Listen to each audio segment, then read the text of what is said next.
Guk ulertzen dugu arloko alfabetatze eleanitzak bi elementu osatutako konstrukto kontzeptu baten moduan, ez? Alde batetik daukagu arloko alfabetatzea berez, eta arloko alfabetatzeak egiten dio referentzia eskolan beharrezkoa den hizkuntza garatzeari.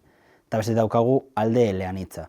Bai, eskolak eta batez ere gaur egungo gizartean erabiltzen ditugu hainbat hizkuntza, orduan ikasleek jakin beharko lukete hizkuntza horietan eskolako erronkei erantzuten.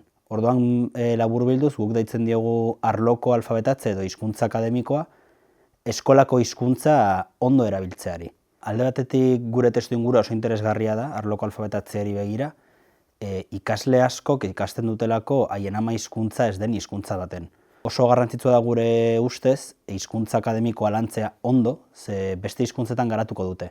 Baina euskara gutxituagoa izan da, ez badute lantzen eskolan, non landuko dute, ez? Bai, ikaslek jakin behar dute, historiak askotan lehenaldiaz hitz egiten du, ez? Beharko dute lehenaldiko aditzak kontrolatzea, lokailuak kontrolatzea, matematiketan formulek daukate haien hizkuntza propioa.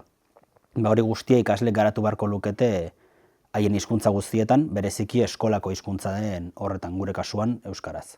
Ez da nahikoa edukiak lantzearekin. Irakatsi behar dugu ikaslei eduki horrekin zer egin. Eta hori gure ustez hizkuntza akademikoaren parte da. Oso garrantzitsua dela hizkuntza guztiak kontuan hartzea.